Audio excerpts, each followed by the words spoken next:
ہمارے ہندوستان، پاکستان، بنگلہ دیش میں یہ خرابی پیدا ہو گئی ہے کہ جماعت کے کام کرنے والے جاہل، پڑھے لکھے جو صحیح عام لوگ ایسا سمجھتے ہیں کہ دین کا کام ہم ہی کر رہے ہیں.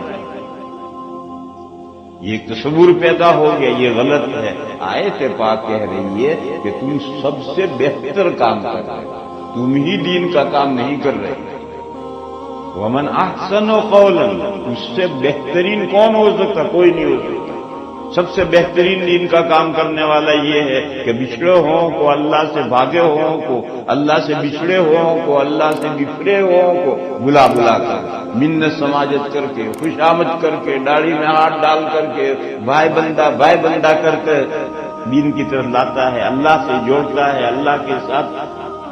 اس سے بہترین کون ہو سکتا ہے؟ لیکن اگر وہ اس گمان میں مبتلا ہو جائے کہ سارا دین کا کام میں ہی کرتا ہوں، تو میرے بھائی یہ تصور صحیح نہیں. اسی طرح اگر یہ کہنے لگے کہ حضور اور صحابہ والا کام میں ہی کرتا ہوں، یہ بھی تصور صحیح ہے.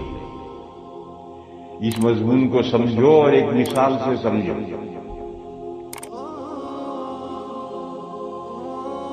کوہ نور ہمارا ہندوستان کا، انڈیا کا نہیں، ہندوستان کا، متحدہ ہندوستان کا ہیرا ہے کوہ نور، اور لندن میں ہے اس وقت. کہتے ہیں کہ اس کی قیمت سارے ہندوستان، انڈیا، پاکستان اور بنگلہ دیش کے پورے 3 ملکوں سے زیادہ اس ہیرے کی قیمت ہے. اور کتنا بڑا ہے؟ 750 گرام کا. 750 گرام کا ایک ہیرا ہے، پتھر ہے، اور لندن میں ہے. جب انگریز وہاں حکومت کر رہے تھے تب یہ وہاں سے چورا کے لائے اور مالک بن بیٹھے، جس کی اتنی بڑی قیمت ہے. یہ ہاتھ سے گر گئے اور اس کے چھوٹے بڑے 5 ٹکڑے ہوئے. تو بتاؤ ان ٹکڑوں کی کوئی مالیت رہے گی یا بے قدر ہو جائیں گے؟ مالیت رہے گی، لیکن کیا کسی ٹکڑے کی قیمت کوہ نور کے برابر رہے گی؟ نہیں. وہ 1 پیس کی جو قیمت تھی وہ 1 پیس کی تھی. ٹکڑوں کی قیمت بے شک بڑی قیمتی ٹکڑے ہوں گے، مگر ٹکڑوں کی قیمت اس سے گھٹ جائے گا. پھر ٹکڑوں میں کون سے ٹکڑے کی قیمت زیادہ ہوگی؟ جو ٹکڑا بڑا ہے اس سے زیادہ ہوگی، اس سے چھوٹے کی اس سے کم، اس سے چھوٹے کی اس سے کم. بس میرے بھائیوں، اگر ان 5 ٹکڑوں میں سے کوئی بھی ٹکڑا کہے کہ میں ہی کوہ نور ہوں، غلط، رونگ. اور ہر ٹکڑا کہے کہ میں بھی کوہ نور ہوں، رائٹ. ہی اور بھی کا فرق ہے. اگر ہی کہتا ہے تو غلط کہتا ہے. کوئی ٹکڑا کوہ نور ہی نہیں ہو سکتا، اور ہر ٹکڑا کوہ نور، ہر ٹکڑا بھی کوہ نور ہو سکتا ہے کہ وہ کوہ نور کا ٹکڑا ہے. اس مثال سے سمجھو، صحابہ اور نبی پاک صلی اللہ تعالی علیہ وسلم کی مثال 1 پیس کوہ نور کی تھی. وہ دین کے سارے کام وہی کرتے ایک ساتھ. وہ ایک ساتھ داعی بھی تھے، وہ ایک ساتھ مبلغ بھی تھے، وہ ایک ساتھ معلم بھی تھے، وہ ایک ساتھ مجاہد بھی تھے، وہ ایک ساتھ حکومت بھی چلاتے تھے، ایڈمنسٹریٹر بھی تھے، وہ ایک ساتھ فقی بھی تھے، مفتی بھی تھے، مفسر بھی تھے. ہر چیز وہی اکیلے تھے. پھر اس کوہ نور کے ٹکڑے ہونے لگے. ایک وقت آیا کہ حدیث شریف کا کام انہوں نے سنبھال لیا. ایک جماعت تیار ہوئی، انہوں نے حدیث شریف کا کام سنبھال لیا. یہ کوہ نور میں سے ایک ٹکڑا لگایا. دوسرے لوگ کھڑے ہوئے، انہوں نے فقہ کا کام سنبھال لیا. تیسری جماعت کھڑی ہوئی، اس نے تفسیر کا کام سنبھال لیا. ایک دوسری جماعت کھڑی ہوئی جنہوں نے اسلامی حکومت چلانے کا کام سنبھال لیا. حکومت چلانا یہ بھی حضور اور صحابہ والا کام، وہ انہوں نے سنبھال لیا.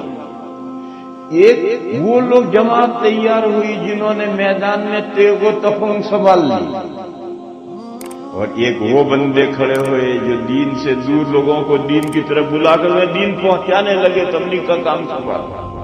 ایک وہ بندے کھڑے ہوئے جنہوں نے غیر مسلموں کو اللہ کے دین کی طرف بلانا شروع کیا، دعوت دینی شروع کی۔ یوں زمانہ بڑھتا گیا کہ ٹکڑے بنتے چلے گئے، دینی کام کے ٹکڑے بنتے چلے گئے، کوہ نور کے حصے بنتے چلے گئے۔ بس اگر آج دین کا کام کرنے والا ہر شخص یہ کہے کہ میں بھی صحابہ والا کام کر رہا ہوں، بے شک اب کون کس کا کام زیادہ اہم ہے، کس کا کام کم اہم ہے، وہ الگ مسئلہ، باقی سب دین کا کام کر رہے ہیں۔ لیکن میرے بھائیوں، اگر یہ تصور ہمارے اندر پیدا ہو گیا، دین کے کام کرنے والی جماعتوں میں سے کسی بھی جماعت میں اگر یہ تصور پیدا ہو گیا کہ میں ہی دین کا کام کر رہا ہوں، میرے بھائیوں دین کو نقصان پہنچے گا۔ جب ایسا تصور پیدا ہو جائے گا دین کو نقصان پہنچے گا، دین کا فائدہ نہیں ہوگا۔ کیوں؟ نقصان کیا ہوگا؟ لوگ اسی کے اوپر چھوڑ دیں گے، لے نبیڑ، تو کہتا ہے میں ہی دین کا کام کرتا کر، اور جو کام 5 انگلیاں کرتی ہیں وہ ایک انگوٹھا نہیں کر سکتا، کتنا بھی طاقتور انگوٹھا ہو جائے، ایک انگوٹھے سے بالٹی نہیں اٹھتی، ایک انگلی سے بالٹی نہیں اٹھتی، وہ تو 5 انگلیاں ملیں گے بالٹی اٹھے۔ تو جماعتیں جو ایک ساتھ تعاون کرنے والی، مل کر کام کرنے والی ہیں، وہ سب مل کر کام کریں گے، دین کی گاڑی آگے بڑھے گی۔ اور اگر تسبیح کے دانے بکھر جائیں گے تو تسبیح نہیں باقی رہے گی۔ تو میرے بھائیوں، میں اصل یہ بات عرض کر رہا تھا کہ یہ تصور ہٹاؤ۔ ہمارے ہندوستان پاکستان میں یہ تصور پیدا ہوتا چلا جا رہا ہے، بڑی حد تک پیدا ہو گیا، اور مرکز میں ہمارے اکابر بار بار اس مسئلے کو چھیڑتے ہیں اور لوگوں کو سمجھاتے ہیں کہ اس خیال میں، اس گمان میں مت بیٹھ جاؤ، ان کے کام مختلف ہاتھوں سے ہوتے ہیں۔ البتہ یہ ہم جو کام جس لائن، جس طریقے پر کر رہے ہیں، یہ سب سے بہتر کام ہے، کیونکہ قرآن کہہ رہا ہے کہ اللہ کی طرف بلانے والے کی بات سے بہتر کسی کی بات نہیں ہو سکتی۔